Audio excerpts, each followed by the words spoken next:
Que vous soyez un petit streamer, un très gros streamer ou plus globalement un créateur de contenu, si vous exercez cette activité depuis quelques temps, vous avez forcément été confronté à une forme de pression. Pression physique, pression mentale, pression sociale. Toutes ces choses qui nous font douter et qui nous font nous sentir atrocement vulnérables. Et c'est parce que beaucoup de créateurs passent par là que j'ai voulu aborder ce sujet aujourd'hui.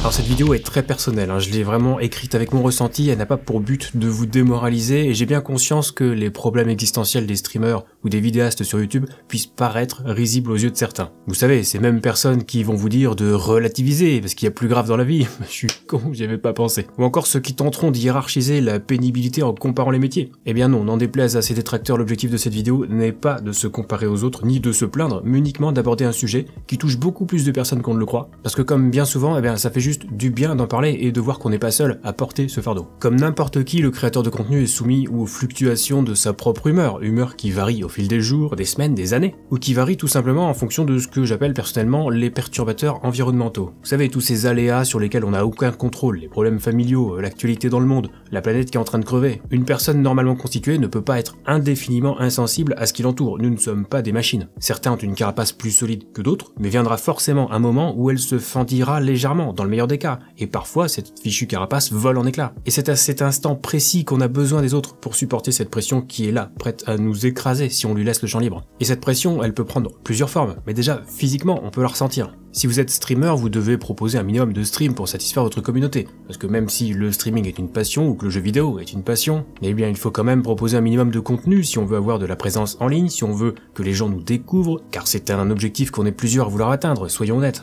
Et c'est pareil sur YouTube, je prends mon exemple, mais personne ne m'oblige à sortir 2 vidéos par semaine. Mais il se trouve que l'algorithme semble apprécier ce rythme, du coup, ce rythme, je me l'impose moi-même parce que j'ai envie que ça fonctionne. Et ça marche, gentiment, je suis très content de mes résultats sur YouTube, d'autant que je fais quelque chose que j'adore. Partager, enseigner, transmettre, même sur le côté technique, j'aime faire mes montages, j'aime la rédaction, mais du coup, pour tenir ce rythme, je travaille à plein temps sur ma chaîne, et en ce moment, je tourne à environ une 60aine d'heures par semaine pour sortir 2 vidéos par semaine. Bon, arrivé à 40 ans, ça commence à être un petit peu compliqué à supporter, c'est pour ça que je compte réduire ce rythme dans les semaines à venir. Mais tout ça pour dire une seule chose, qu'on fasse des vidéos sur YouTube ou qu'on stream 120 heures par mois, voire plus, la charge de travail, elle est là, elle pèse, comme pour la majorité des indépendants d'ailleurs. Quand tu as ton compte, si tu ne bosses pas, tu gagnes pas d'argent. Là c'est pareil, il faut charbonner pour se développer, car il n'y a qu'en se développant qu'on pourra vivre du fruit de son travail. Et parfois on flirte avec cette limite qui fait qu'on devient même carrément dépendant du système, avec une envie, si ce n'est un besoin d'évoluer. Ensuite, on a une forme de pression sociale. J'ai moi-même pendant longtemps esquivé le sujet lors des soirées en évitant de répondre aux questions du genre « tu fais quoi dans la vie ?» Alors est-ce que c'était de la honte? Avec le recul, je crois pas. Enfin, dans mon cas, je sais même probablement pourquoi je voulais pas aborder ce sujet. C'est juste que comme je n'en vivais pas, j'avais moi-même du mal à considérer ça comme un métier. Du coup, je me disais que les autres penseraient peut-être la même chose et se diraient que je ne faisais rien de ma vie ou que c'était juste un hobby. Parfois même, remplir un simple formulaire me mettait mal à l'aise quand je devais renseigner mon métier. Je mets quoi? Streamer, créateur de contenu, vidéaste? J'ai déjà entendu des gens dire qu'ils s'étaient carrément pris des réflexions de la part de certaines administrations, comme le centre des impôts ou même Pôle emploi, parce que les personnes au guichet ne savaient pas ce qu'était un streamer et les considéraient comme des extraterrestres. Bref, le regard de l'autre, c'est terrible, et sans vouloir faire de psychologie de comptoir, c'est parfois dur à supporter, ça met la pression vis-à-vis du reste de la société, la pression sociale. Mais la plus grosse pression, c'est la pression qu'on se met à nous-mêmes, et c'est souvent une forte charge mentale qui pèse sur les streamers, les youtubeurs ou les artistes, d'une façon plus générale d'ailleurs. Quel streamer, un minimum impliqué dans son activité, n'a jamais stressé à cause de ses audiences? Voir que tout va bien et que du jour au lendemain tu perds 50% de tes viewers et tu sais pas pourquoi. Ou si tu es connu pour un jeu et que tu veux changer un petit peu et que là aussi tu perds tes viewers parce que le contenu ne les intéresse pas. Enfin, on suppose que c'est à cause de ça, et encore, là on a une explication, mais les fluctuations de l'audience sont émotionnellement compliquées à gérer. Et là aussi, c'est pareil sur YouTube, alors évidemment, c'est pas insurmontable, c'est pas gravissime non plus, mais encore une fois, nous sommes humains. Quand on voit une baisse d'audience, on se demande ce qui se passe. On se pose un milliard de questions, on se demande si ça va revenir, on jette désespérément un coup d'œil sur le chat en permanence, incrédule, en désirant secrètement que les gens se mettent à parler. C'est frustrant, très frustrant, voire déprimant. Et cette situation illustre parfaitement le côté précaire du streamer. Précarité par la dépendance à un groupe de personnes, à une communauté, Précarité financière également, car les revenus du streamer sont en grande partie liés à la générosité de sa communauté. Et ça aussi, c'est une source d'angoisse, se demander si on sera là le mois prochain, si on pourra toujours vivre de notre passion. Beaucoup de streamers se posent ces questions, j'en ai fait partie. Parfois on va même jusqu'à s'interdire de prendre du repos, refuser de faire un break ou même de partir en vacances, par peur de perdre son audience à son retour. Alors spoiler, on peut partir quelques jours, ça change rien, mais il faut pouvoir se l'avouer, et c'est pas forcément évident. Et c'est d'autant moins évident que ça arrive aussi que certains te lâchent du jour au lendemain, des gens qui étaient des fidèles, qui te suivaient et qui arrêtent de venir te voir d'un coup, sans explication. Alors forcément quand on vit ça, on se pose des questions, c'est légitime.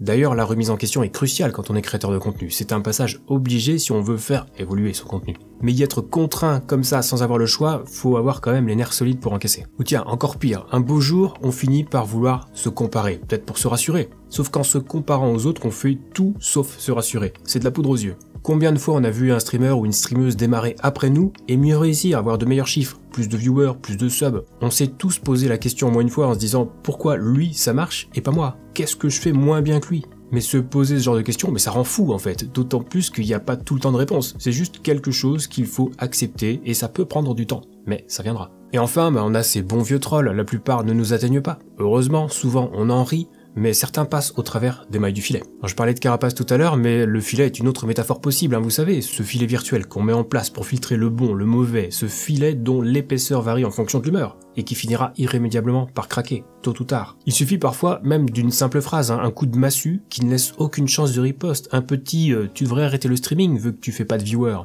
Lâché comme ça par un random, ça fait toujours son petit effet, même si on ne le montre pas sur l'instant. Et il ne faut vraiment pas le montrer, c'est dur, mais il faut savoir faire face à cette négativité ambiante. D'ailleurs, les coups ne viennent pas forcément que de l'extérieur, ils viennent aussi parfois de l'intérieur, de ceux qui se prétendent des collègues mais dont l'objectif inavoué est de vous voir tomber pour mieux supporter leur propre complexe et consolider leur succès relatif. Mais personne n'est dupe, et tout cela constitue autant de preuves de l'irréfutable hypocrisie d'une époque où les faibles se veulent forts, sous couvert d'anonymat, une bien triste époque où les gens communiquent mais ne se parlent plus. Bon là je suis peut-être en train de partir un petit peu loin, mais tout ça pour vous dire que pour lutter contre ça, contre la pression qu'engendre ce métier, contre les trolls qui vous diront que justement streamer ce n'est pas un métier, eh bien il faut juste réapprendre à vivre. Sortez de chez vous, voyez du monde, voyez vos amis, allez faire un tour en montagne, prenez quelques jours de repos, vos viewers seront là à votre retour, vos subs seront là à votre retour. Recentrez-vous sur vous, faites quelque chose que vous aimez et qui n'implique pas votre métier. Je sais pas, moi vous aimez les puzzles, faites un puzzle de 3000 pièces dans votre salon. Vous aimez sortir, passez un coup de fil à vos amis. Mais ne restez pas seul, ne faites pas l'erreur que j'ai faite, ne vous enfermez pas dans votre solitude,